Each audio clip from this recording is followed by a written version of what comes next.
चाबी नहीं थी, किसी के पास वाल नहीं था। जब वाल मिला है, कोई दूसरी गाड़ी आई है, उसका वाल लगाकर दूसरे को लगाया। हमने खुद डाला बाल्टियों के साथ पानी, उन्हों के पास पानी नहीं है जी। पानी अगर सही टाइम पे चल जाता, फायर ब्रिगेड से ही काम करता, आई थिंक ये सब कुछ बच जाना था। पानी लाओ, उन्हें पानी नहीं लिया, नलका नहीं खुलिया, 1.5 घंटे से खपता जाना को।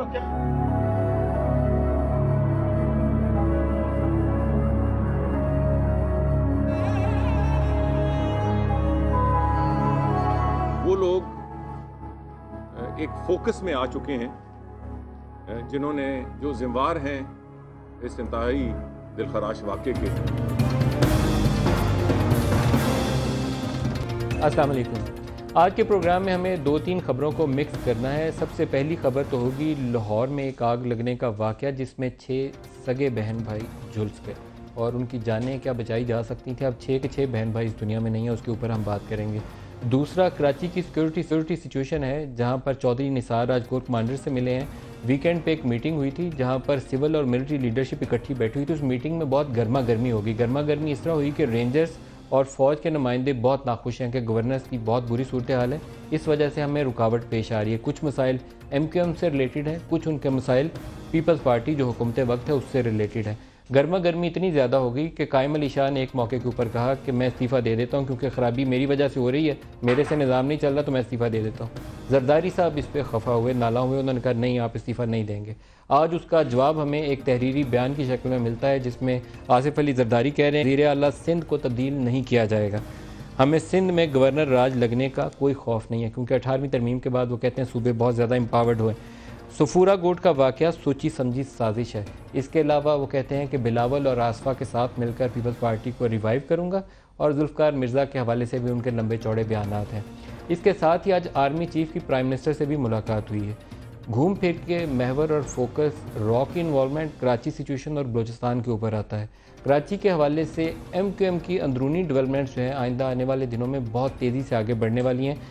आज के प्रोग्राम में हम कोशिश करेंगे कि उस पर भी बात करें, क्योंकि लगता यह है कि कुछ केसेस जो अल्ताफ़ हुसैन साहब के हवाले से लंदन में इस वक्त ज़ेर समात हैं, उसमें इसी महीने कुछ ऐसी पेशरफ्त हो सकती है कि MQM को अपनी लीडरशिप जो मुकामी है उसके हवाले से कुछ अहम नौइयत के फ़ैसले फ़ौरी तौर पर करने पड़ेंगे। ये सबको मालूम है, MQM की सीनियर लीडरशिप को भी मालूम, सिर्फ बैठ के उस चीज़ को रियलाइज़ करके आगे बढ़ना पड़ेगा। ये आज का हमारा प्रोग्राम है, और इस्लामाबाद स्टूडियोज़ में आज हमारे साथ शरीक गुफ्तगू होंगे पाकिस्तान पीपल्स पार्टी से सईद गनी साहब, वेरी वार्म वेलकम। इसके अलावा और भी मेहमान हमारे साथ प्रोग्राम में शामिल होंगे। लाहौर से राना सनाउल्लाह साहब होंगे, पाकिस्तान मुस्लिम लीग नवाज़ के सीनियर रहनुमा है, उनको भी वेलकम करता हूँ। लेकिन प्रोग्राम का आगाज़ हम करेंगे उसी लाहौर वाले वाक़े से, जहाँ 6 सगे बहन भाई इस दुनिया से चल बसे। आग लगी, आग पर काबू नहीं पाया जा सका। बच्चों के वालिद सैयद कैसर अल्ताफ़ हमारे साथ हैं। कैसर साहब अस्सलाम वालेकुम। मेरे 6 बच्चे 6 के 6 चले गए, 6 के 6 चले गए। मेरे 6 बच्चे थे, बड़े प्यारे, बड़े लाडले बच्चे। मैंने तंग नहीं कभी किया, फरमामदार बच्चे, मेरी इतनी इज्जत, इतने महल में सब तरीफे करने। कैसे शाह के बच्चे बड़े अच्छे हैं, आते जाते सलाम करते हैं, मुझे सलाम करते। 6 सलाम होते थे मुझे घर जाते। अस्सलाम वालेकुम पापा, दूसरा अस्सलाम वालेकुम पापा, तीसरा अस्सलाम वालेकुम पापा। 6 सलाम होते थे। जाते पानी पेटी लेके आ रही, पापा बैठे पानी पहले पी ले, पानी पी ले, जूते उतार मेरे, ये कर। मुझे तो ये था कि अल्लाह ताला सबको ऐसी औलाद है जिससे मेरे बच्चे फरमाता है, मुझे कभी टेंशन नहीं होने दे। कभी तो बच्चे छोटे जिद करते ना, कभी जिद भी नहीं मेरे साथ किए। मेरी मलाई है 14 साल की बेटी है, जो माशाल्लाह 9 के पेपर दिए, मैं 10th में गई, अब इसका रिजल्ट भी आना है। ये तो मेरी इतनी अच्छी बेटी थी कि मेरा इसका मैं क्या करूं। ये तो सोया जैसे फूल सोया हुआ है, इसलिए सोया। मैंने उसको पैसे फीस देनी, तो सिर्फ 50 भी बचे, मुझे वापस देने। मैं बोला बेटा आप रख लो। नहीं पापा मेरे नहीं, आपके, मैंने तो अपने सुबह 50 दे दिए थे। मैं बेटा चलो आप ये भी रख लो। उन्होंने वो फालतू पैसे भी नहीं रखने। अगर 10 रुपये बचे हैं फीस में रखे में थे, वो मुझे वापस करने हैं। यार इतने नेक बच्चे, 5 वक्त की नमाज पढ़ी। बेटा मेरा ज़ैन अली माशाल्लाह 13 साल का MBBS डॉक्टर बनना था, इसने तीनों ने MBBS करना था। पापा टेंशन ना लो, पापा टेंशन ना लो, हम डॉक्टर बने का, हम पढ़ रहे हैं, इंशाल्लाह आपको डॉक्टर बन के बताएंगे। जी कैसर साहब, ये आग लगी कैसे, कुछ बता सकेंगे? है तो दर्दनाक है, लेकिन वजाहत कर दें। पता नहीं, नीचे बच्चे मेरे हफ्ता तो आज छुट्टी होती है ना स्कूल से, ये तीनों बेटे मेरे पास आए थे हॉस्पिटल में। उनको पता हफ्ते वाले दिन उन्होंने, जुम्मे वाले दिन और हफ्ते वाले दिन इन्होंने मेरे साथ जाना था गोलबाग, शाहबाग, माड़े पाने, जब बर्गर शुहार में वगैरह स्कीम लेनी होती है। ये रूटीन थी हमारी शुरू से, जुम्मा हफ्ते वाले दिन। ये भी जुम्मे दिन पहले आए हैं तो मेरे साथ गए, मैं 1 बजे घर गया उनको साथ लेके। जब वो हफ्ते वाले दिन आए हैं तो मैंने अपने लड़के को ये यार को जो बर्गर शवामे लेने 11:30 बजे मैंने को घर भेज दिया उस दिन। मुझे क्या पता था कि 11:30 भेजूँगा, 12 बजे ये जाके सो जाएंगे। मैं ना ही लेके जाता, 1 बजे घर साथ ले जाता, इसको घर बेचा। ये ऊपर बैठे, इन्होंने खाना भी नहीं खाया, कुछ नहीं खाया। पापा आएंगे तो खाए, इन्होंने आइसक्रीम वगैरह, बर्गर, गोलगप्पे वगैरह सारे फ्रीजर में वैसे रख दिए। ये तीनों बेटियाँ मेरी और उनकी वालदा जो ऊपर पढ़ाई कर रहे थे, 3 बेटे 1 बजे जाकर नीचे सो गए हैं। पूरे 1 बजे वो कहती नीचे गए हैं तो 10 मिनट बाद मेरी बेटी दुआ जो है ये ना नीचे सही कहती मामा AC लगा, उसमें ना थोड़ी सी चंगारी निकली है। तो मामा उसी टाइम नीचे गई है कि मैं ऊपर लेके आती हूँ उनको, तो पापा को फ़ोन करो वो घर आ जाए। इसी देर में मैं अभी बाहर ही था तो मुझे फ़ोन आया कि पापा हम पढ़ाई कर रहे हैं तो सुबह रोज़ा रखना, कुछ सामान लेते आए। मैं क्या लेके आना? पापा नान और कबाब ले आए। मैं कहा चलो ठीक है, मैं आता हूँ। मैं तो दुकान पे गया, उनको मैंने कहा कबाब और नान लेके लगा रहा हूँ। तो फिर मुझे फ़ोन आया पापा जल्दी करना है, घर आग लगी। मेरी बेटी ने फ़ोन किया मुझे। वो जब मैं घर पहुँचा तो मेरी मिसेस और मेरा बड़ा भाई ने पानी फेंक रहे थे बाल्टों से, लेकिन आग बहुत ज़्यादा लगी हुई थी। इतनी ज़्यादा आग थी कि मैं जब अंदर जाऊँ तो मुझे आग अंदर नहीं जाना था। मेरे देह में नहीं ये था कि मेरी बच्ची ऊपर है। माँ को यही पता कि वालों को ये पता था कि बच्चे ऊपर सेफ है। उनको तो मैं ऊपर छोड़ के आई, मैं बेटे बचाने आई हूँ। वो बेटा बचाते रहे, मेरा भी देह में रहा कि बेटी किधर, मैं पूछूँ बेटे को निकाल लूँ पहले। जब वो नीचे आग ऊपर, उनका धुआं जो ऊपर गया, वो बेटी अंदर ही थी। बड़ी बेटी शायद उनको बचाने की कोशिश की, एक को बेड के नीचे दिया, या ख्याल है उसके ऊपर कमर में ब्लेड दिया अन्ना को, इसकी छोटी मेरी लाडली को, शिरादी को, इसको कमर में ब्लेड दिया, इसको बेड के नीचे कर दे। आप खुद जहाँ पे जान मार वो बात कर रही थी, कहाँ पर पकड़ा उसने, तस्वीर पकड़ी हुआ, वो जान मार पर बैठी उसने जान दे दी है। और मेरा इंतजार कर रहे कि पापा आएंगे निकालेंगे। मुझे पता, मैं पहले उनको ऊपर से निकालता, मुझे ये देर में था ये ऊपर है, मैं फ़ोन नहीं दोबारा निकालता, मनाई किधर हो। ये रोज़ा रखने की तैयारी कर रहे थे सर, सारे रोज़ा रख के तैयारी करें। कैसर साहब, फायर ब्रिगेड के हवाले से मुख्तलिफ खबरें पहुंची हैं। फायर ब्रिगेड कितनी देर में पहुंची और क्या पानी वानी था उनके पास या नहीं था? मुझे 1 बज के 28 मिनट के बेटी ने फ़ोन किया, 1:29 पर मैं घर आया हूँ और 1:29 पर मैंने उनको कॉल की है 1122 वालों को। वो नहीं आए, फिर उनके बाहर लड़के काफ़ी थे, उन्होंने ये फायर ब्रिगेड घर से 3 मिनट का फासला है, वो बाहर से लेने के आए। उन्होंने काफ़ी देर लगाई, उनकी गाड़ी धक्का स्टार्ट थी। जब वो धक्का स्टार्ट करके ले गया तो आगे में पानी कोई नहीं। फिर दूसरी गाड़ी आई है, उसमें हमने वो पानी था लेकिन उनके पास कोई आला नहीं था जिससे वो पानी खोलना होता है, कोई चाबी नहीं थी। वो 1 घंटा ज़ाया करते, चलो 3 बच्चे नीचे वाले तो चले गए, 3 मेरी बेटियाँ तो बच सकती थी ना, तो 3 में तो 1 तो बच सकती थी जो मेरा पापा कहने वाली होती। अब मुझे पापा कौन कहेगा, अब मुझे फरमाइश कौन करेगा, पापा बर्गर लेते आना, हाँ मुझे आगे पापा आइसक्रीम लेते आना, मुझे कौन कहेगा, मुझे पापा कहेगा। मुझे इतना प्यार करना मेरे साथ। ये 2 देखे मेरे जुड़वा, 2 जुड़वा है, ये मेरी अल्लाह ताला तोहफे दीदा जुड़वा। ये देखे इतने लायक बच्चे, इतने शाह चुराग बच्चे, मेरे इतने शाह चुराग बच्चे। पापा ये ऐसे कहा, ऐसे करना, इतना ख्याल मेरा कि मैं तो मुझे टेंशन नहीं था कि बच्चे कैसे इतने बड़े हो गए। होता ना कि ये भी टेंशन है, बच्चे बड़े मुश्किल। मुझे ये 14 साल की होगी, मुझे आज तक नहीं पता चला ये कैसे इतनी हो गई है, कभी आज तक नहीं बीमार हो गए। ये 3 कहते हैं हमने डॉक्टर बनना है, डॉक्टर बनना है। ये डॉक्टर अली तुम बड़ा बनना है, पहले बनेगा तो फिर ये दोनों डॉक्टर पीछे पीछे बनेंगे। हाँ पापा हम डॉक्टर बनेंगे। अगर कैसर साहब की इमदाद बर वक्त आ जाती तो बच्चों को बचाया जा सकता था? कोई मेरा बेटा जो था नीचे बेटा था ना, वो अपने उसने जब वादा दुआ खोला तो उसने वादी मामा, तो मामा ने कहा बेटा बाहर आ जाओ। फिर उसकी बात नहीं आई, उसने आग लगी, उस बाथरूम में चला गया, उसने शावर खोला है, उसने पानी खोला के अपनी आग बुझाई है। आग तो बुझ गई लेकिन जो अंदर धुआं था उसका हीट थी उसकी, आगे मैं ख्याल है वही हीट की वजह से खत्म हो गया। आया था वो पानी सारा बच जाता, बच्चे बच जाते मेरे, कोई ऊपर से बच्चे मेरे बच जाती, चलो 3 बच्चे ही बच जाती, चलो 1 बच्ची बच जाती, एक पापा कहने वाली बच्ची बच जाती, चलो मेरा जिंदगी का सहारा तो कोई बन जाता। अब मैं किसके सहारा जीना, मुझे पता है मैं क्या करूँगा, अब क्या करूँगा। मेरे ख्याल है मैं कैसर साहब इसके ऊपर राना सनौला साहब आपकी तरफ पहले आऊँगा, आप इसके ऊपर रद्द-ए-अमल देंगे? देखें इसमें नदीम साहब जो ये हादसा हुआ है ये इतना अफसोसनाक और दर्दनाक है कि जो एक बाप के एहसासात और उसके जो ख़यालात हो सकते हैं वो आपने भी सुने हैं, मैंने भी सुने हैं। तो मैं समझता हूँ कि इसके आगे कोई आर्गूमेंट या कोई बात करना तो इस वक्त बिल्कुल मुनासिब नहीं है। मैं सिर्फ इतना कहूँगा कि लाहौर में जो अदारा है 1122 उसको बेहतरीन इक्विपमेंट जो भी दुनिया में इस वक्त अवेलेबल है उससे वो इक्विप है, और उसका स्टैंडर्ड टाइम पूरे शहर में 7 मिनट है कि जब कभी भी कहीं हादसा हो तो उन्होंने विद इन 7 मिनट्स वहाँ पे पहुँचना होता है। और इससे पहले भी कई वाक़यात हुए हैं, और उन वाक़यात में 1122 ने बड़ा मिसाली जो है वो काम किया है। इसके अलावा मैं और कुछ नहीं कहना चाहूँगा।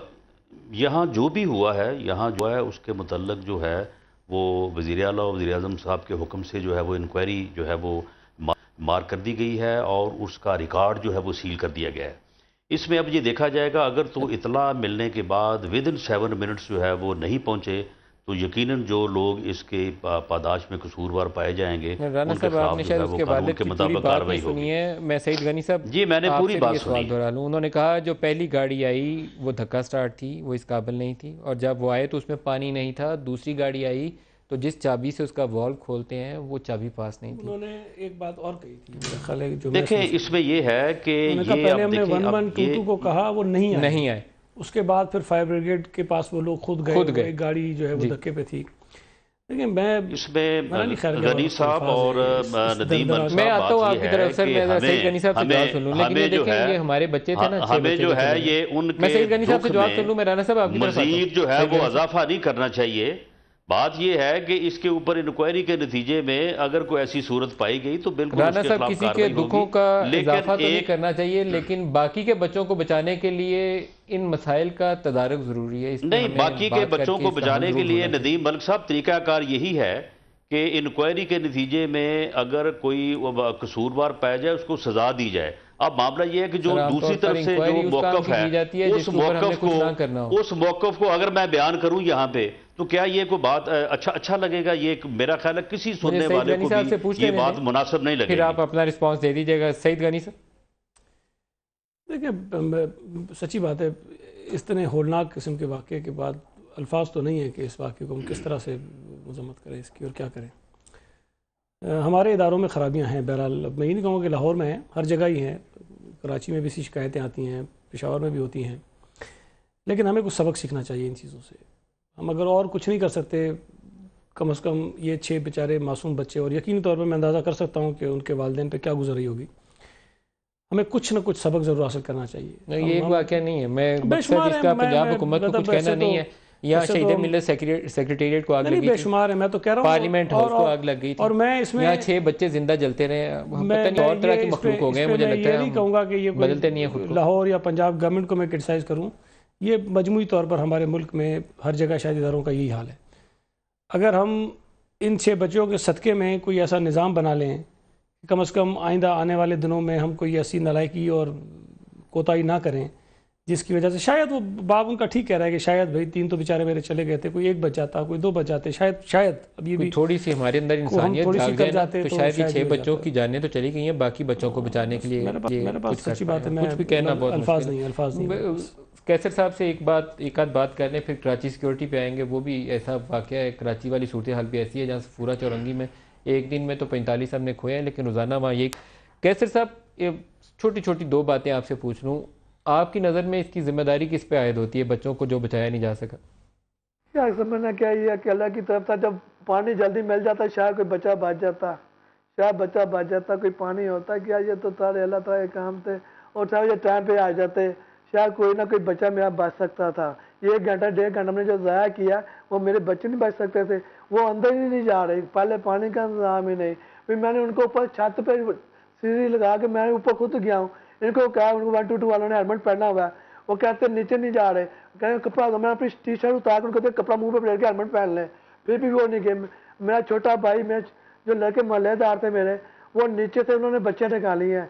फिर भाई कोई 122 गाड़ी नहीं है कि कोई बच्चे जब होश में थे हल्के लगे, उनको कोई गैस ऑक्सीजन लग जाती, हॉस्पिटल जाते जाते वो बच जाते, वो चिंगड़ी रशे में हॉस्पिटल लेके जा रहे हैं। यहाँ कोई 122 वाला ही बाइक खड़ा हो जाता, कोई 122 आता है, उनको ऑक्सीजन ही लगी थी, उनका सांस चल रहा था, मेरी बेटी का इसका सांस चल रहा था, ये तो हॉस्पिटल जाते हुए फोत हुई, इसका सांस चल रहा था, ऑक्सीजन वगैरह लग जाती, कोई इनको चिंगड़ी बच जाते, 112 पर लग जाते, तो 3 बेटे मेरे वो थिंकिंग में लगे जो ये डेथ हुए थे, ये तो बिल्कुल इनका तो स्वाब बनी हुई थी। कैसर साहब एक लास्ट सिर्फ ये बता दीजिए, ये 6 बच्चे 6 बहन भाई तो चले गए, इनको बचाया नहीं जा सका, लेकिन कुछ ऐसी तजवीज़ आप कुछ कहना चाहेंगे कि क्या किया जाए जिससे बाकी ऐसे जो बच्चे हैं इसी कौम के हमारे बच्चे हैं उनकी जानें बचाई जा सकें? वो करें, इंतजाम करें, अल्लाह ना करे या कि वाक़या किसी और बच्चे के साथ माँ बाप के साथ ना हो, ये सदमा सा जिंदगी नहीं होना। अल्लाह करे कोई इंतजाम अच्छा कर ले, कल किसी के साथ हो, मैं तो ये देख के मर जाऊँगा, रो रो के मर जाऊँगा, किसी और का घर ना बर्बाद हो। ये अल्लाह इनको कहें ये इतना पैसा इनके लगाए कि ना मेट्रो बस पे लगाए या इंतज़ाम से ही कर लें, या गाड़ियों का पानी का इंतज़ाम से ही कर लें, उनको गाड़ी का बैटरी उनकी 2,500 की बैटरी इनको डरा दें। 2,500 की बैटरी नहीं है, भाई जाके उनके पास बैटरी नहीं है, वो इंतज़ार कर रहे कोटा में आए कि वो करेंगे भी बैटरी डालेंगे। उन्हें 2,500 रुपये जेब से नहीं खर्च किया, धक्का लगाते रहे गाड़ी को, धक्का लगाते रहे, धक्का लगाते रहे, धक्का लगाते लगाते मेरे बच्चे चले गए सारे। चलो 3 नहीं तो 3 बच जाते, 3 नहीं तो चलो 1 बेटी बच जाती, कोई पापा खाने वाला बच जाता, मुझे कौन पापा कहेगा। आकर बेटी ने फ़ोन करना, पापा मैं जाग रही हूँ, जब आओगे बर्गर लेती आना। जब ये सोगी दूसरे दिन ये जाग रहा अली बोल रहा पापा मैं जाग रहा हूँ पा रहा हूँ, तो मेरे लिए चिकन बर्गर लेके आना। जब ये किसी तीसरे जाना पापा आइसक्रीम लेते ना मैं जाग रही हूँ, फिर उन्होंने फ़ोन करना पापा हम जाग रहे हैं गोलगप्पे आइसक्रीम लेते आना। कभी इन्होंने फ़ोन करना, इसने कुछ नहीं कहना, क्या करना है शवामा खाना बस। ये मेरी बेटी आधा शवामा खाती थी, इतनी बच्ची। कैसर साहब मैं आपका शुक्रगुजार हूँ, सैयद कैसर अल्ताफ़ साहब, मैं इस पर कुछ भी कहूँगा नहीं, बहुत मुश्किल है मेरे लिए कुछ भी बोलना। बस अल्लाह ताला इनको सब्र दे, इनको हौसला दे। जिसका एक बच्चा चला जाए उसको अपना आप संभालना मुश्किल होता है, जिसके 6 गए हैं खुदा ही जानता है उसके दिल पे क्या गुजर रही होगी, उस माँ का क्या हाल होगा। या एक ब्रेक ले लें प्रोड्यूसर साहब, ब्रेक से वापस आके और बात करते हैं। एक शॉर्ट ब्रेक ले लें जी, ब्रेक से वापस आते हैं, उतनी देर में हम फिर कराची वाली सिचुएशन पे बात करेंगे, इस टॉपिक को और डिस्कस नहीं करेंगे। प्रोड्यूसर साहब एक ब्रेक ले लीजिए, एक ब्रेक ले लीजिए।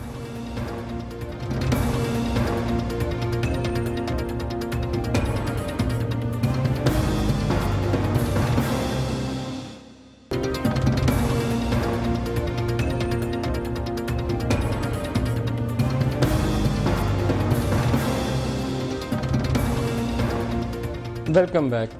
कराची सिचुएशन पे आते हैं। लाहौर वाला वाक़या उसको मैं और डिस्कस नहीं करूँगा क्योंकि किसी की जानें बच्चों की गई हैं, उसको वहीं पे जहाँ पे है आई होप कि पंजाब हुकूमत उसके हवाले से कुछ एक्शन ले और जो लोग ज़िम्मेदार हैं उनको सज़ा दी जाए। कराची सिचुएशन पे एक वीकेंड वाली मीटिंग का मैंने हवाला दिया जहाँ पर सिविल और मिलिट्री लीडर में कुछ ऐसी गर्मा गर्मी पैदा हुई कि कायम अली शाह जिनकी क़यादत के ऊपर कहा जा रहा था कि ये कैप्टन जो है कॉम्पिटेंट नहीं है गवर्नेंस के मामले में, तो वो एक मौके के ऊपर इतना गुस्से में आए कि उन्होंने कहा कि मैं इस्तीफ़ा देता हूँ। जरदारी साहब ने कहा कि नहीं आप इस्तीफ़ा नहीं देंगे, लेकिन ज़ोर सारा इसी के ऊपर है कि वहाँ पर एक गवर्नेंस का ऐसा निज़ाम चाहिए जो वहाँ लॉ एंड ऑर्डर सिचुएशन को ठीक करने के लिए जो कैप्टन ऑफ द टीम है he should be competent enough कि अपनी टीम को रन कर सकें। ये ना कहें कि 9-0 पे रेड हुई थी तो मुझसे पूछा नहीं था, डबल सवारी पे पाबंदी लगाई थी तो मुझे किसी ने बताया नहीं था, एक एसपी ने अगर प्रेस कॉन्फ्रेंस कर दी है तो पता ही नहीं है और एमक्यूएम को टेररिस्ट जमात डिक्लेयर कर रहा है, किस बुनियाद के ऊपर, किसने उसको ऑथोराइज़ किया था, क्या वो बाख्तियार था। ये तमाम सवालों के जवाब कैप्टन के पास होने चाहिए। ये एक पहलू है पाकिस्तान पीपल्स पार्टी की हुकूमत। दूसरा बड़ा इशू है वहाँ पर एमक्यूएम जिससे बार बार शिकायत रहती है। अल्ताफ़ हुसैन साहब के हवाले से 2 केसेस हैं जो इस वक्त लंदन में ज़ेर समात हैं। एक केस में अभी तक वो चार्जशीट नहीं है, वो है इमरान फारूक का केस जिसमें मुअज़्ज़म को गिरफ़्तार किया गया कराची से, और दावा ये है यहाँ पर कि 2 लोग गिरफ़्तार हैं पाकिस्तान में जो doctor Imran Farooq murder case में लीड प्रोवाइड कर सकते हैं। वो कहाँ हैं हमें मालूम नहीं है, ऐसी हवा में चल रही है खबर। लेकिन एक चीज़ जिसका मालूम है वो है money laundering case. $500,000 cash recover हुआ था अल्ताफ़ हुसैन साहब के घर से और उनके ऑफिस से, लंदन सेक्रेटेरिएट से। उसके हवाले से 26 मई को कहा जाता है कि लंदन में कोर्ट ये डिसाइड करेगी कि वो पैसे को कॉन्फिस्केट करना है, सीज़ करना है एज मनी लॉन्ड्रिंग। वो मनी लॉन्ड्रिंग का पैसा है, अगर वो सीज़ हो जाता है तो जो उनकी ज़मानत है उसमें तुसी जुलाई में जो है वो चैलेंज हो जाएगी, मुश्किल हो जाएगी।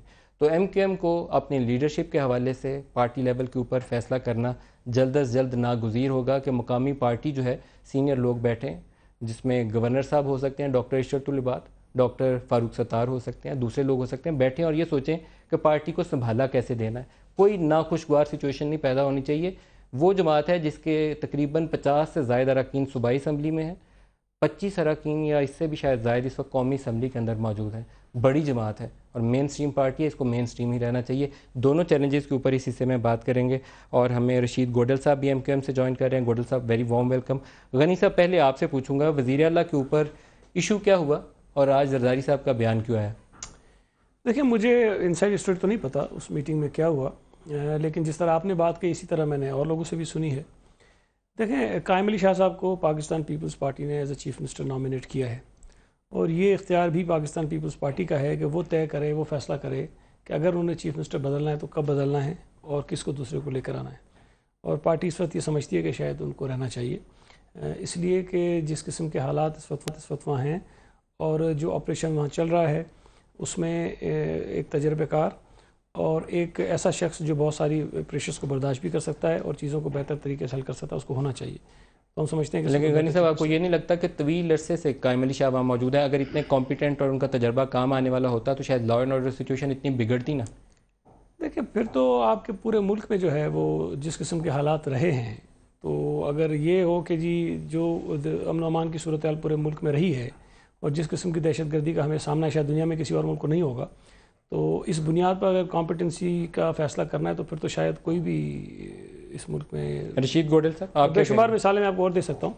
गवर्नर हाउस और CM हाउस में जो मीटिंग्स थी, एपेक्स कमेटी की मीटिंग थी, इसमें MQM की भी नुमाइंदगी मौजूद थी। प्राइम मिनिस्टर जब गए सफूरा चौरंगी के बाद तो उसमें भी MQM की नुमाइंदगी मौजूद थी। सफूरा चौरंगी पे नहीं गए थे प्राइम मिनिस्टर? सफूरा चौरंगी के बाद प्राइम मिनिस्टर गए थे कराची, शाम में कराची गए थे और आपके MQM मैं साथ ही था। MQM के जो यहाँ नुमाइंदगी थी वो भी साथ उस मीटिंग में मौजूद थी। गवर्नर हाउस में मीटिंग हुई थी, सफूरा चौरंगी पे मीटिंग नहीं हुई। मैंने ये नहीं कहा, सफूरा चौरंगी के वाक़े के बाद। ठीक है, ओके। वाक़े के बाद PM साहब ने हमारी रिक्वेस्ट मानी और जब ये चाइना कॉरिडोर पे बहस हो रही थी, इजलास शुरू हो रहा था, तो तिलावत के बाद हमने खालिद मकबूल सिद्दीकी भाई ने ये कहा on behalf of the party कि इतना बड़ा सानिया हुआ है, ये कॉरिडोर बहुत इंपॉर्टेंट है, पाकिस्तान के लिए बहुत बड़ा काम है, लेकिन ये अलमनाक हादसा है और इंसानी जान ज़ाय हुई है, या तो इस पर बहस कर ली जाए, अगर बहुत ज़रूरी है इस कॉरिडोर पर बहस करना तो बहुत मुख्तसर बात कर ली जाए। और तब शुक्रिया प्राइम मिनिस्टर साहब का कि उन्होंने हमारी बात मानी। शाम को मीटिंग में क्या डिस्कस हुआ? कराची आए वो, और कराची आने के बाद गवर्नर हाउस में मीटिंग हुई। इसके बाद इस्माइली कम्युनिटी के बड़े हैं उनके घर पे गए, फातिहा ख्वानी हुई। और दूसरे दिन हम लोग, क्योंकि हमारा शहर कराची है, उधर के नुमाइंदे हम, तो हम नमाज़ जनाजा में गए थे, वहाँ पे लोगों से बातें भी सुनी कुछ, और लोगों ने बड़ा तहफ़्फ़ुज़ात का इज़हार भी किया कि करीब वो जवार की बस्तियाँ जो हैं जहाँ पर लैंड ग्रैबिंग भी बहुत है और जिहादी एलिमेंट बहुत है, दहशतगर्द एलिमेंट, नॉट जिहादी, दहशतगर्द एलिमेंट बहुत है, और वो कालाधन तंजीमों की शक्ल में है। और IG सिंध ने तो उस मीटिंग में बड़ी अच्छी बात की कि सिंध में जो 10 बड़े वाक़यात हुए हैं दहशतगर्दी के, इसमें 9 में लश्करी जंगवी और TTP का काम था। और वहाँ लैंड ग्रैबर्स कौन है? वही लोग हैं, लैंड ग्रैबर्स भी वही लोग। मीटिंग में वज़ीर आला को क्या कहा गया? देखिए, मीटिंग अगर वहाँ पे थी तो प्रेस नहीं था वहाँ पे ना, तो मैं समझता हूँ नदीम मलिक साहब, आप उस मीटिंग में थे? बिल्कुल मीटिंग में था। मैं समझता हूँ कि मेरे लिए वो कुछ बातें अमानत चलें ना, लेकिन एक बात कहूँगा मैं, सईद गनी भाई कहते हैं कि बड़े तजुर्बाकार है, मैं इख्तलाफ करूँगा। मेरे साथ ये नाजिम भी रहे, हम एक साथ ग्रास रूट लेवल की पॉलिटिक्स किए। मैं समझता हूँ कि जब तक लोकल बॉडी सिस्टम नहीं होगा, चीफ मिनिस्टर अकेला कुछ भी नहीं कर सकता। वो चीफ मिनिस्टर जो चीफ मिनिस्टर हाउस से बाहर कम निकले और लोगों में कम निकले, इलाकों में कम जाए, तो वो नहीं कर सकता। प्लस पाकिस्तान को नदीम मलिक साहब अगर बेहतर बनाना है ना, तो जैसे NFC अवार्ड हुआ, आपको चीफ मिनिस्टर पे तहफ़्फ़ुज़ात हैं? बिल्कुल हैं। नए मैं सुन ले, आपके हैं तहफ़्फ़ुज़ात? मैं नहीं, राना साहब से जवाब ले लूँ, मैं एक मिनट कर लूँ बात से। जैसे NFC अवार्ड हुआ, सूबों को इख्तियारात मिले, इस तरह प्रोविंशियल फाइनेंस अवार्ड होना चाहिए, डिस्ट्रिक्ट को वसाइल मिले, हर डिस्ट्रिक्ट तरक्की। राना सनाउल्लाह साहब, इस वक्त कराची पाकिस्तान का इस वक्त क्या सदा से फाइनेंशियल हब है, और कराची में अमन अमान और उसकी तरक्की पाकिस्तान की तरक्की, वहाँ अमन नसीब नहीं हो पाया। नवाज शरीफ ने एक मुश्किल फ़ैसला, प्राइम मिनिस्टर ऑफ पाकिस्तान ने एक मुश्किल फ़ैसला लिया कराची में ऑपरेशन लॉन्च करने का, और पहली दफ़ा भी नहीं लिया, 3rd टाइम प्राइम मिनिस्टर बने, तीनों दफ़ा उन्होंने ये फ़ैसला लिया कराची ऑपरेशन। कराची इस वक्त चैलेंज फेस कर रहा है, ऑपरेशन हो रहा है, फ़ौज ऑपरेशन कर रही है, रेंजर्स ऑपरेशन कर रही है, लेकिन हर रोज़ एक नया चैलेंज है। कैप्टन ऑफ द टीम बदलने की ज़रूरत है या नहीं है? नदीम साहब, मैं जो बात करने जा रहा हूँ ये मेरी एज ए पॉलिटिकल वर्कर जो है ये ज़ाती राय है। ये कोई जमात में मेरी पार्टी में या मेरी लीडरशिप में कोई बात ये डिस्कस नहीं हुई जो मैं बात करने जा रहा हूँ। देखें, जो मैं जिस तरह से मीडिया को मैं भी ऑब्ज़र्व कर रहा हूँ, आप भी, बाकी सारे दोस्त भी ऑब्ज़र्व कर रहे हैं। जिस दिन कराची ऑपरेशन का फ़ैसला हुआ था और जो मीटिंग हुई थी कराची में जिसको चेयर किया था वज़ीर-ए-आज़म पाकिस्तान मियां नवाज शरीफ साहब ने, उसमें 2-3 बड़ी मोटी मोटी बातें हुई थी। एक बात ये हुई थी कि वहाँ पे रेंजर्स को, जिनकी सरबराही जो है वो एक फ़ौज के ऑफिसर मेजर जनरल रैंक के करते हैं, उनको फ्री हैंड दिया जाएगा और वो फ्री हैंड मिलने के बाद जो है कराची के अमन के लिए, दहशत गर्दों के ख़िलाफ़, क्रिमिनल्स के ख़िलाफ़ जो है वो आज़ादी से जो है वो कार्रवाइयाँ करेंगे और कोई सियासी मुदाखलत नहीं होगी। सियासी मुदाखलत से मुराद ये होती है कि जी आप वहाँ पे रेड करें, वहाँ पे ना करें, इसको पकड़ें, इसको ना पकड़ें, इसको पकड़ा है इसको छोड़ दें, यानी इस किस्म की कोई सियासी मुदाखलत नहीं होगी। जो मेरी ऑब्ज़र्वेशन है, मेरी ज़ाती ऑब्ज़र्वेशन है, वो ये है कि रेंजर्स ने अब तक बहुत मौसर कार्रवाइयाँ की हैं और कराची के अमन में बड़ा खातर खा जो है वो फ़र्क पड़ा है और कराची में अमन किसी हद तक बहाल हुआ है और रेंजर्स जो कार्रवाइयाँ कर रही है उसको कोई रोक टोक नहीं है। वो चाहे जो है वो 90 पे जो है वो रेड हो, चाहे वो जो है वो लियारी में रेड्स हों, चाहे वो किसी जगह पे जो है वो इनकाउंटर हो, चाहे वो एसपी की प्रेस कॉन्फ्रेंस हो, चाहे वो डबल सवारी पे पाबंदी हो, किसी रोक टोक को मैं तो जो है वो ऑब्ज़र्व नहीं कर रहा। तो इसलिए मेरा ये ख्याल है, मेरी ये ज़ाती राय है कि सियासी जमातों को उनके फ़ैसले जो है बाहर से मजबूर करके तब्दील करने की जो रवश है ये दुरुस्त नहीं है। इस मुल्क ने 65 साल 66 साल इस वजह से बड़ा सफ़र किया है। आपको लगता है राना साहब उनको मजबूर किया जा रहा है या वहाँ हालात का तकाजा है सर? आप क्या समझते हैं? नहीं, हालात नहीं, मुझे अब बताएं कि हालात का तकाजा क्या है। कायम अली शाह साहब के पास है क्या कराची के ऑपरेशन में कि वो किस बात के कैप्टन है? वो सिर्फ यही है ना कि मीटिंग को चेयर कर लेते, यही कैप्टन है ना। बाकी उनके पास तो कोई इख्तियार नहीं है, ना वो कोई सिपाही तब्दील कर सकते हैं, ना वो आईजी तब्दील कर सकते हैं। जो करें वो 5 मिनट बाद उनको वापस लेना पड़ता है। तो इसलिए बात यह है कि पीपल्स पार्टी को भी और एमक्यूएम आपका ख्याल है कि एस्टेब्लिशमेंट जो है वहाँ फुली एम्पावर्ड है, रेंजर्स और फौज के पास इख्तियारात हैं? जी बिल्कुल। जो रेंजर्स कार्रवाइयाँ कर रही हैं उन कार्रवाइयों से आप माशाल्लाह बड़े इस बारे में गहरी नज़र रखते हैं, आपके सामने हैं। तो इसलिए मेरा ये ख्याल है कि एक वाक़या साना सफूरा हो गया है। ये वाक़या वाकई बहुत ज़्यादा जो है वो दुखी करने वाला है, लेकिन इस दुख में बह के हमें जो है वो पैनिक नहीं होना चाहिए और इस मामले को इस तरह से चलना चाहिए। अगर ये और रिस्पेक्ट खोल लिया, वो कहते हैं कैप्टन के पास कोई इख्तियार नहीं है, जिनके पास इख्तियार है फौज और रेंजर्स के पास, तो उन्हीं से जवाब लें, उनको रोक टोक तो है कोई नहीं। देखिए, ये बात मैंने भी कहीं कही कि अगर तो कराची के हालात अच्छे हो रहे थे तो, और अगर हम कहते थे कि हमने अच्छा किया तो लोग कहते थे भाई आपने क्या किया, ये तो फलां लोग कर रहे हैं। और जब कोई वाक़या हो गया तो फिर हमसे पूछते हैं कि भाई आप ये क्यों कर रहे हो। तो मेरा तो सीधा सा सच्चा जवाब कि भाई अगर कोई अच्छाई हमारे ज़िम्मे है तो बुराई के भी हम जिम्मेदार हैं। अगर अच्छाई किसी और के खाते में तो बुराई भी किसी और के खाते में होना चाहिए। मैं अपने आप को बरीजुमानी कह रहा हूँ, अपनी पार्टी को बरीजुमानी करा दे रहा हूँ। हमारी वहाँ हुकूमत है, हम जितना हमारा किरदार अच्छाइयों में है उतना ही हमारा किरदार बुराइयों में भी होना चाहिए और हम जवाबदेह हैं। मैं ये नहीं कहता हूँ कि हम नहीं, हम जवाबदेह हैं, लेकिन जिस एग्जीक्यूटिव ये नहीं कह सकती कि नहीं भाई जाओ फौज के पास। नहीं, मैं तो नहीं कह रहा हूँ, यू आर द गवर्नमेंट, इसलिए मुझे राना साहब की बात मैं तो कह रहा हूँ कि हम जवाबदेह हैं। लेकिन ये जब कुछ लोग सवाल उठाते थे, जब हम कहते थे कराची के हालात बेहतर है, तो कहते इसमें आपका क्या है। मैं इस पे ये कहता हूँ कि फिर अगर हमारा कुछ नहीं है तो फिर हमसे ना पूछा जाए। लेकिन वार ने प्रेस कॉन्फ्रेंस की, मैं बुरा ना मानिएगा, मतलब इसमें फौज थी, रेंजर्स थी या वज़ीर आला थे, जरदारी थे, जो भी थे, एसएसपी उठ के एक जमात को टेररिस्ट डिक्लेयर कर सकता है? इनके अंदर 100 बंदे भी होना दहशतगर्दी में इन्वॉल्व, तो फिर भी एक एसपी को आप खुला नहीं छोड़ सकते कि जाओ प्रेस कॉन्फ्रेंस कर दो। हमारी पार्टी ने भी और हमारी सिंध हुकूमत ने भी उस प्रेस कॉन्फ्रेंस को अच्छा नहीं कहा। भाई कर कैसे ली? लाइव चल रही थी। नहीं, लाइव हमने तो नहीं चलवाई ना, वो कर चुका, उसके बाद सस्पेंड हुआ, उसके बाद हटाया भी गया। नहीं, this is not on, this is the executive domain जिसमें आपको उसी वक्त रोकना चाहिए था। स्टॉप हियर, नहीं आगे चल सकते आप, उसी वक्त एसपी को कहते। एक सेकंड, जब वो प्रेस कॉन्फ्रेंस लाइव हो गई, वो एसपी ने किसी से नहीं पूछा था, इसीलिए उससे शोकाज भी किया गया, इसीलिए उसको किसी ने सुनी नहीं, लाइव चल रही। नहीं, अब ये मेरा ख्याल है कि आईजी वाईजी को करना था, उसने नहीं किया, उसने उसके खिलाफ कार्रवाई भी की। सीएम ने क्यों नहीं किया? आईजी किसके अंडर में? आईजी ने करना था, सीएम ने डायरेक्टली तो नहीं करना था। सीएम ने आईजी को कहा कि आप ये करें ना, तो फिर उसने आईजी ने आगे उसको रोका। ये तो सारा रिपोर्टेड है, ये सारी चीजें सबके सामने हैं। मैं इसको कन्विंस नहीं, उसने गलत किया है, उसने गलत किया है हम तो ये कह रहे हैं कि उसने गलत किया है, ये उसका इस्तेहकाक नहीं था, ये उसके फ़राइज़ में शामिल नहीं था। अगर वो कर सकता था तो सिर्फ इतना कि मैंने ये 2 बंदे पकड़े हैं, इन लोगों ने ये कहा है, इसका ताल्लुक इससे, दैट्स इट। उसके आगे अपना तबसरा करना, गोडिल साहब जो फौज और रेंजर्स ऑपरेशन कर रहे हैं वो ठीक कर रहे हैं? फौज और रेंजर्स ऑपरेशन कर रहे पूरे पाकिस्तान में ज़रब अज़ब हो रही है और बिल्कुल ठीक हो रहा है। कराची में भी ठीक है। देखिए कराची में हम कहते क्या है, सुन लीजिएगा मेरी बात, कि क्रिमिनल्स किसी की सफ़ों में हैं, पकड़ें, इन पे इन्वेस्टिगेशन करें, अदालत ले जाए, अदालत सज़ा दे।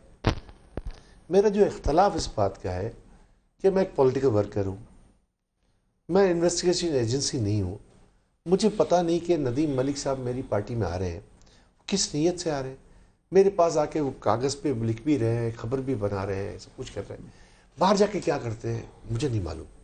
लेकिन अगर मेरे पास इंटेलिजेंस शेयरिंग हो तो मुझे पता चले कि अगर वो है, अब हज़ारों कारकुन आता जाता है, हर किसी के नाम ना मुझे मालूम है ना राब्ता कमेटी किसी। गवर्नर हाउस में एक मीटिंग हुई थी जिसमें आपकी पार्टी के सीनियर लोग थे और वहाँ लिस्टों का बाकायदा तबादला किया गया था MKM की मुकामी क़यादत के साथ कि ये लोग वांटेड हैं, इसके ऊपर पार्टी जो है वो डिसिप्लिनरी रिएक्शन ले और इनको अजीज़ाबाद के इलाकों से दूर जाने दें। देखिए इसके ऊपर अल्ताफ़ हुसैन साहब ने अपनी राब्ता कमेटी को भी वार्न किया कि इन लोगों को अजीज़ाबाद के इलाकों से दूर किया जाए।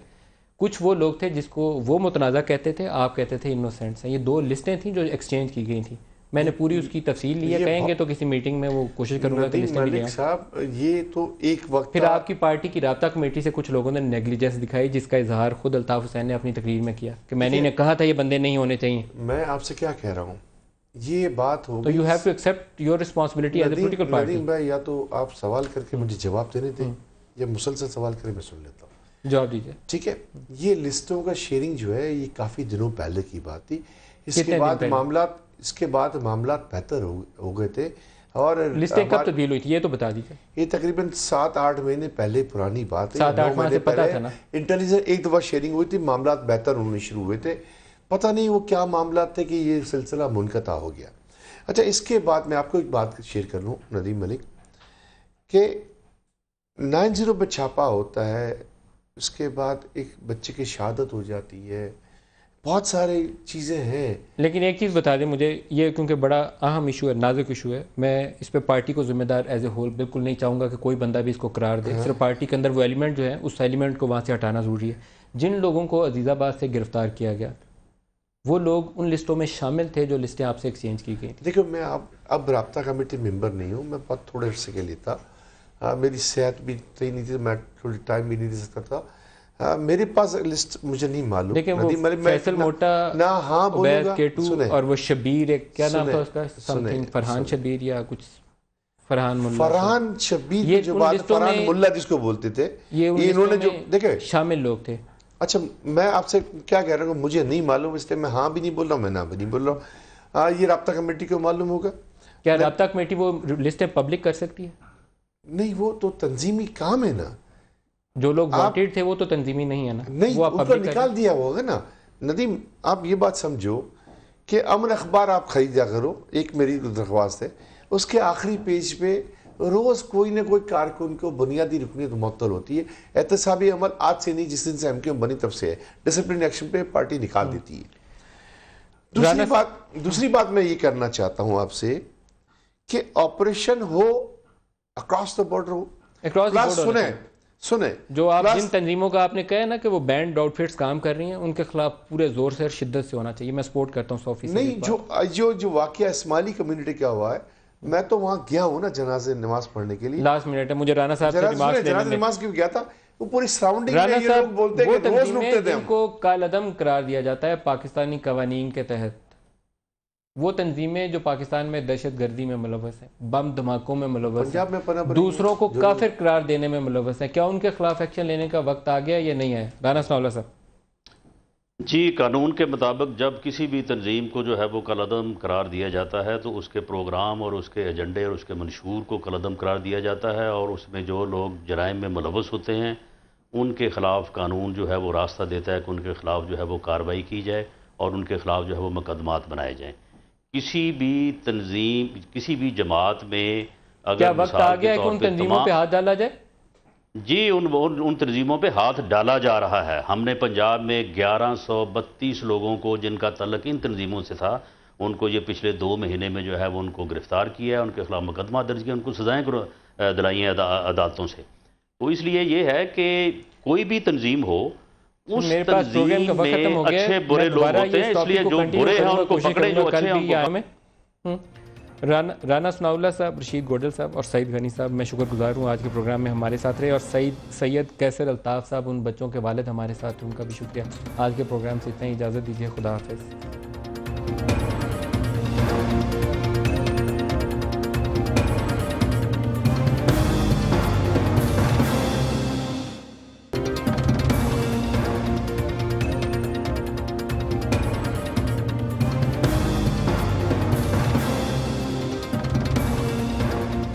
Welcome back.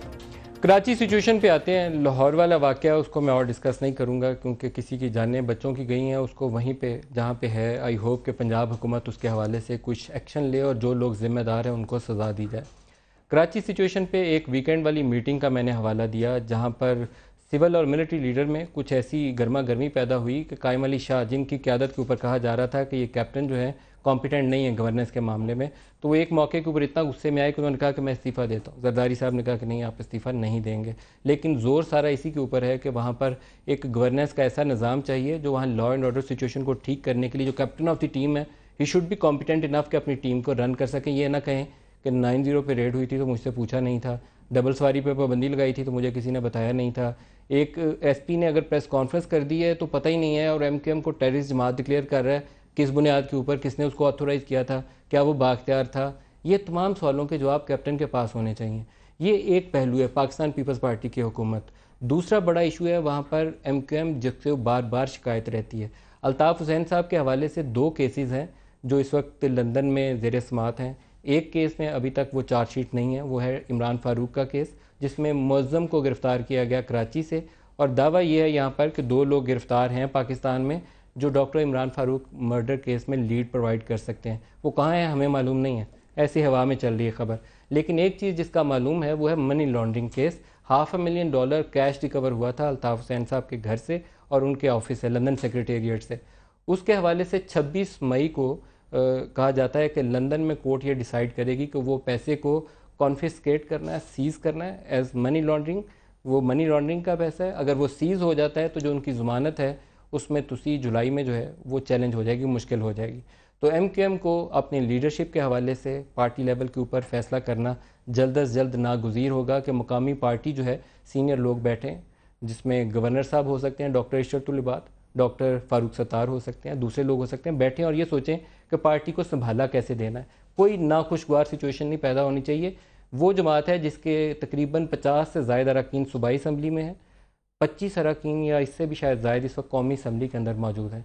बड़ी जमात है और मेन स्ट्रीम पार्टी है, इसको मेन स्ट्रीम ही रहना चाहिए। दोनों चैलेंजेस के ऊपर इस हिस्से में बात करेंगे और हमें रशीद गोडल साहब भी एमक्यूएम से ज्वाइन कर रहे हैं। गोडल साहब very warm welcome.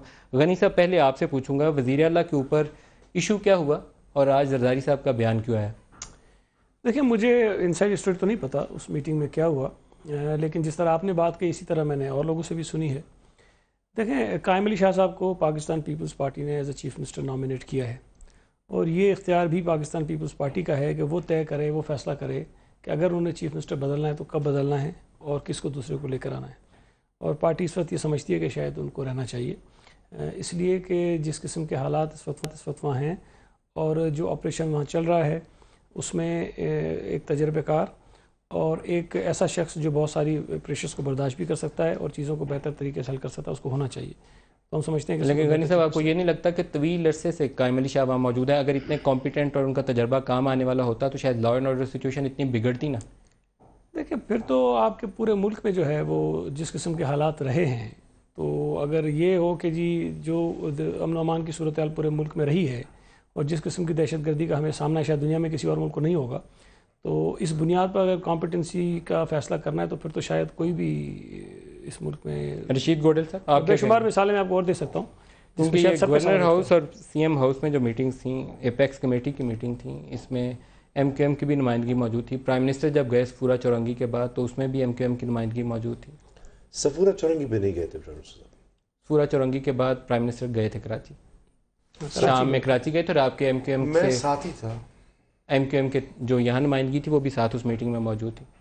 Governor house में मीटिंग हुई जी। थी, सफूरा चौरंगी पे मीटिंग नहीं हुई। मैंने ये नहीं कहा, पूरा चौरंगी के वाक़े के बाद ठीक है, ओके। वाक़े के बाद पीएम साहब ने हमारी रिक्वेस्ट मानी और जब ये चाइना कॉरिडोर पे बहस हो रही थी, इजलास शुरू हो रहा था, तो तिलावत के बाद हमने खालिद मकबूल सिद्दीकी भाई ने ये कहा on behalf of the party कि इतना बड़ा सानिया हुआ है, ये कॉरिडोर बहुत इंपॉर्टेंट है, पाकिस्तान के लिए बहुत बड़ा काम है, लेकिन ये अलमनाक हादसा है और इंसानी जान ज़ाय हुई है, या तो इस पर बहस कर ली जाए, अगर बहुत ज़रूरी है इस कॉरिडोर पर बहस करना तो बहुत मुख्तसर बात कर ली जाए। और तब शुक्रिया प्राइम मिनिस्टर साहब का कि उन्होंने हमारी बात मानी। वो कराची शाम को मीटिंग में क्या डिस्कस हुआ? कराची आए वो, और कराची आने के बाद गवर्नर हाउस में मीटिंग हुई। इसके बाद इस्माइली कम्युनिटी के बड़े हैं उनके घर पे गए, फातिहा ख्वानी हुई। और दूसरे दिन हम लोग, क्योंकि हमारा शहर कराची है, उधर के नुमाइंदे हम, तो हम नमाज़ जनाजा में गए थे, वहाँ पे लोगों से बातें भी सुनी कुछ, और लोगों ने बड़ा तहफ़्फ़ुज़ात का इजहार भी किया कि करीब वो जवार की बस्तियाँ जो हैं जहाँ पर लैंड ग्रैबिंग भी बहुत है और जिहादी एलिमेंट बहुत है, दहशतगर्द एलिमेंट, नॉट जिहादी, दहशतगर्द एलिमेंट बहुत है, और वो कालाधन तंजीमों की शक्ल में है।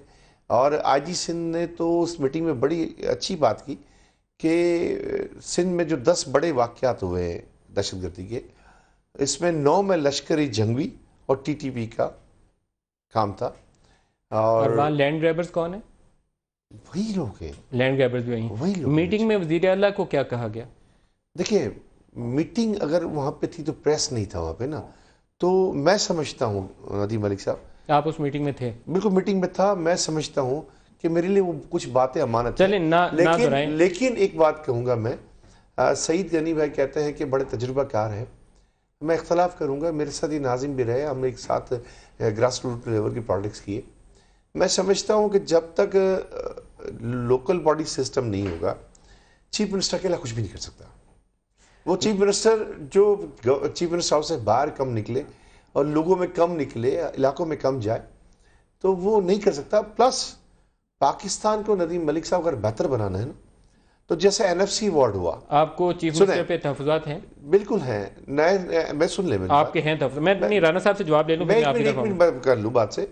जैसे NFC अवार्ड हुआ, सूबों को इख्तियारात मिले, इस तरह प्रोविंशियल फाइनेंस अवार्ड होना चाहिए, डिस्ट्रिक्ट को वसाइल मिले, हर डिस्ट्रिक्ट तरक्की। राना सनाउल्लाह साहब, इस वक्त कराची पाकिस्तान का इस वक्त क्या सदा से फाइनेंशियल हब है, और कराची में अमन अमान और उसकी तरक्की पाकिस्तान की तरक्की, वहाँ अमन नसीब नहीं हो पाया।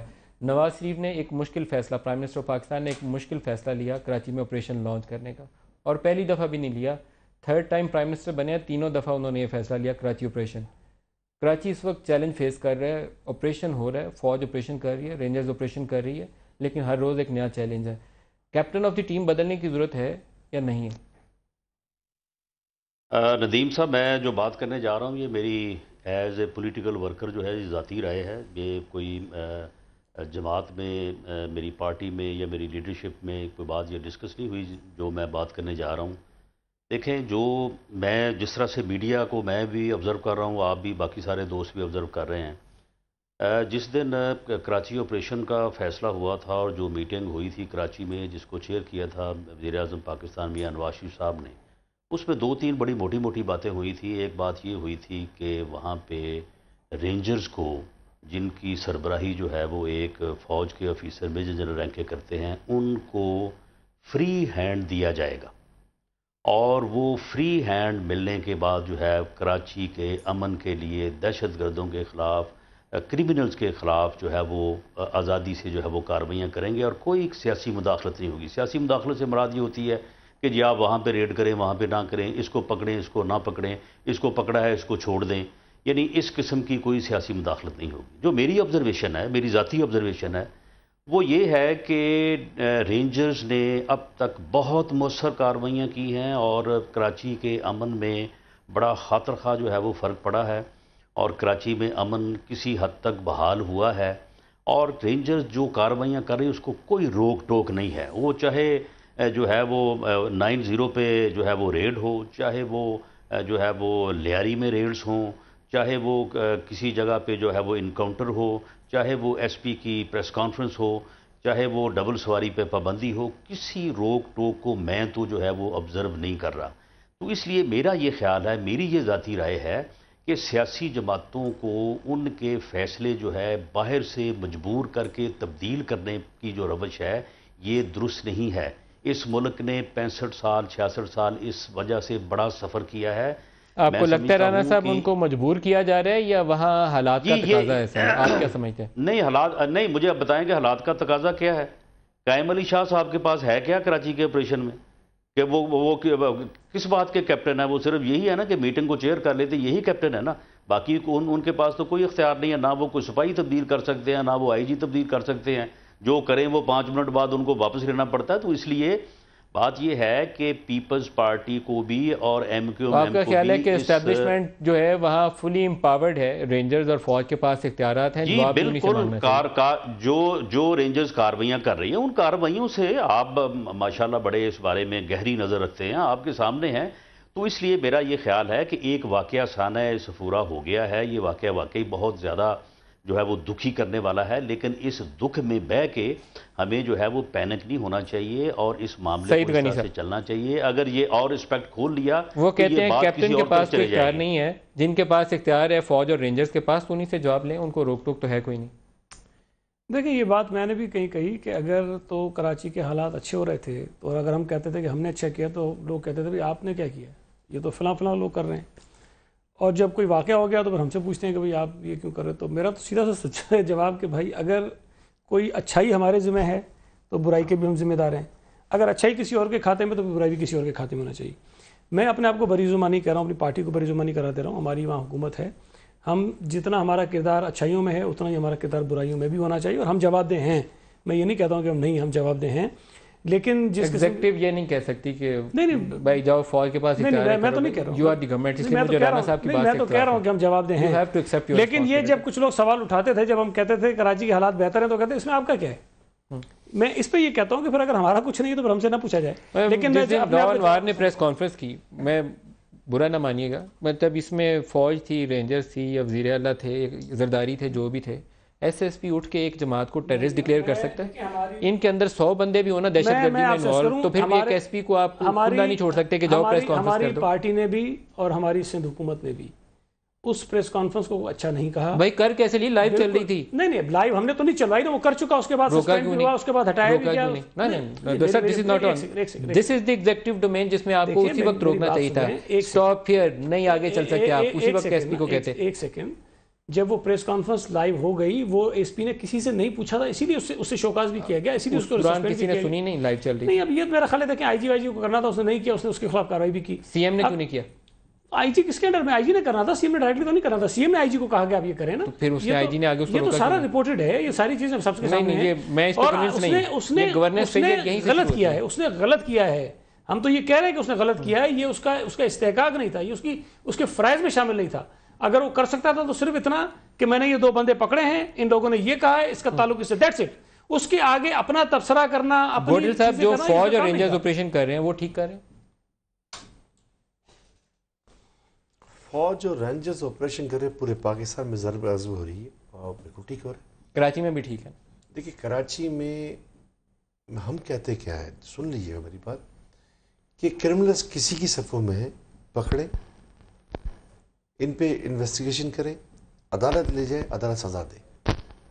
मेरा जो इख्तलाफ इस बात का है कि मैं एक पॉलिटिकल वर्कर हूँ, मैं इन्वेस्टिगेशन एजेंसी नहीं हूँ। मुझे पता नहीं कि नदीम मलिक साहब मेरी पार्टी में आ रहे हैं, किस नीयत से आ रहे हैं। मेरे पास आके वो कागज़ पे लिख भी रहे हैं, खबर भी बना रहे हैं, सब कुछ कर रहे हैं। बाहर जाके क्या करते हैं मुझे नहीं मालूम, लेकिन अगर मेरे पास इंटेलिजेंस शेयरिंग हो तो मुझे पता चले कि अगर वो है। अब हज़ारों कारकुन आता जाता है, हर किसी के नाम ना मुझे मालूम है ना राब्ता कमेटी किसी। गवर्नर हाउस में एक मीटिंग हुई थी जिसमें आपकी पार्टी के सीनियर लोग थे और वहाँ लिस्टों का बाकायदा तबादला किया गया था MKM की मुकामी क़यादत के साथ कि ये लोग वांटेड हैं, इसके ऊपर पार्टी जो है वो डिसिप्लिनरी एक्शन ले और इनको अजीज़ाबाद के इलाकों से दूर जाने दें। देखिए इसके ऊपर अल्ताफ़ हुसैन साहब ने अपनी राब्ता कमेटी को भी वार्न किया कि इन लोगों को अजीज़ाबाद के इलाकों से दूर किया जाए। कुछ वो लोग थे जिसको वो मुतनाज़ा कहते थे, आप कहते थे इनोसेंट्स हैं। ये 2 लिस्टें थी जो एक्सचेंज की गई थी। मैंने पूरी उसकी तफसील ली है, कहेंगे तो किसी मीटिंग में वो कोशिश करूंगा कि लिस्ट मलिक साहब, ये तो एक वक्त फिर आपकी पार्टी की राब्ता कमेटी से कुछ लोगों ने नेग्लिजेंस दिखाई, जिसका इजहार खुद अल्ताफ हुसैन ने अपनी तकरीर में किया कि मैंने इन्हें कहा था ये बंदे नहीं होने चाहिए। मैं आपसे क्या कह रहा हूँ, ये बात हो तो you have to accept your responsibility as a political party. Nadeem भाई, या तो आप सवाल करके मुझे जवाब देने दें या मुसलसल सवाल करें, मैं सुन लेता हूँ। जवाब दीजिए। ठीक है, ये लिस्टों का शेयरिंग जो है ये काफ़ी दिनों पहले की बात थी। इसके बाद मामला बेहतर हो गए थे। और लिस्टें कब तब्दील हुई थी ये तो बता दीजिए। ये तकरीबन 7-8 महीने पहले पुरानी बात है। 7-8 महीने पता था ना। इंटेलिजेंस एक दफ़ा शेयरिंग हुई थी, मामला बेहतर होने शुरू हुए थे। पता नहीं वो क्या मामला थे कि ये सिलसिला मुनक़ता हो गया। अच्छा, इसके बाद मैं आपको एक बात शेयर कर लूँ नदीम मलिक, कि 90 पे छापा होता है, उसके बाद एक बच्चे की शहादत हो जाती है, बहुत सारी चीज़ें हैं। लेकिन एक चीज़ बता दें मुझे, ये क्योंकि बड़ा अहम इशू है, नाजुक इशू है, मैं इस पे पार्टी को जिम्मेदार एज ए होल बिल्कुल नहीं चाहूँगा कि कोई बंदा भी इसको करार दे। सिर्फ पार्टी के अंदर वो एलिमेंट जो है उस एलिमेंट को वहाँ से हटाना ज़रूरी है। जिन लोगों को अजीज़ाबाद से गिरफ्तार किया गया वो लोग उन लिस्टों में शामिल थे जो लिस्टें आपसे एक्सचेंज की गई। देखो, मैं अब राब्ता कमेटी मेंबर नहीं हूँ, मैं बहुत थोड़े अर्से के लिए था। मेरी सेहत भी सही नहीं थी, मैं थोड़ी टाइम भी नहीं दे सकता था। मेरे पास लिस्ट मुझे नहीं मालूम। लेकिन वो फैसल मोटा ना, हाँ बोलूंगा, केटू और वो शबीर, एक क्या नाम था उसका, समथिंग फरहान शबीर या कुछ फरहान शबीर, ये जो बात फरहान मुल्ला जिसको बोलते थे, ये इन्होंने जो देखे शामिल लोग थे। अच्छा, मैं आपसे क्या कह रहा हूँ, मुझे नहीं मालूम, इसलिए मैं हाँ भी नहीं बोल रहा हूँ, मैं ना भी नहीं बोल रहा हूँ। ये राब्ता कमेटी को मालूम होगा। क्या राब्ता कमेटी वो लिस्टें पब्लिक कर सकती है? नहीं, वो तो तंजीमी काम है ना। जो लोग वांटेड थे वो तो तंजीमी नहीं है ना, नहीं, वो उनको निकाल दिया होगा ना। नदीम, आप ये बात समझो कि अमन अखबार आप खरीदा करो, एक मेरी दरख्वास्त है, उसके आखिरी पेज पे रोज़ कोई ना कोई कारकुन को बुनियादी रुकनीत मुअत्तल होती है। एहतसाबी अमल आज से नहीं, जिस दिन से एमक्यूएम बनी तब से है, डिसिप्लिन एक्शन पे पार्टी निकाल देती है। दूसरी बात मैं ये करना चाहता हूँ आपसे कि ऑपरेशन हो अक्रॉस द बॉर्डर हो। सुने जो आप जिन तंजीमों का आपने कहा ना कि वो बैंड आउटफिट्स काम कर रही हैं, उनके खिलाफ पूरे जोर से और शिद्दत से होना चाहिए। मैं सपोर्ट करता हूँ 100%। नहीं, जो वाकया इस्माइली कम्युनिटी का हुआ है, मैं तो वहाँ गया हूँ ना जनाजे नमाज पढ़ने के लिए। लास्ट मिनट है, मुझे राना साहब से नमाज क्यों गया था, वो पूरी सराउंडिंग में ये लोग बोलते हैं कि रोज रुकते थे, उनको कालअदम करार दिया जाता है पाकिस्तानी कवानीन के तहत।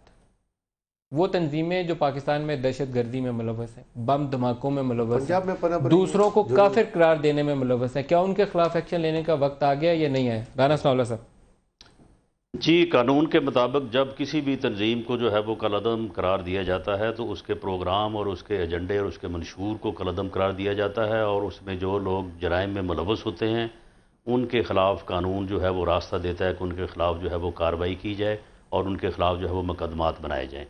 किसी भी तंजीम, किसी भी जमात में अगर क्या वक्त आ गया है कि उन तंजीमों पे हाथ डाला जाए? जी, उन तंजीमों पे हाथ डाला जा रहा है। हमने पंजाब में 1132 लोगों को जिनका तल्लक इन तंजीमों से था, उनको ये पिछले 2 महीने में जो है वो उनको गिरफ्तार किया है, उनके खिलाफ मुकदमा दर्ज किया, उनको सजाएँ दिलाई हैं अदालतों से। तो इसलिए ये है कि कोई भी तंजीम हो, उस तंजीम में अच्छे बुरे लोग होते हैं, इसलिए जो बुरे हैं उनको पकड़े, जो अच्छे हैं। राना सनाउल्लाह साहब, रशीद गोडल साहब और सईद गनी साहब, मैं शुक्रगुजार हूँ आज के प्रोग्राम में हमारे साथ रहे, और सैयद कैसर अल्ताफ़ साहब, उन बच्चों के वालिद हमारे साथ, उनका भी शुक्रिया। आज के प्रोग्राम से इतना ही, इजाज़त दीजिए, खुदा हाफिज़।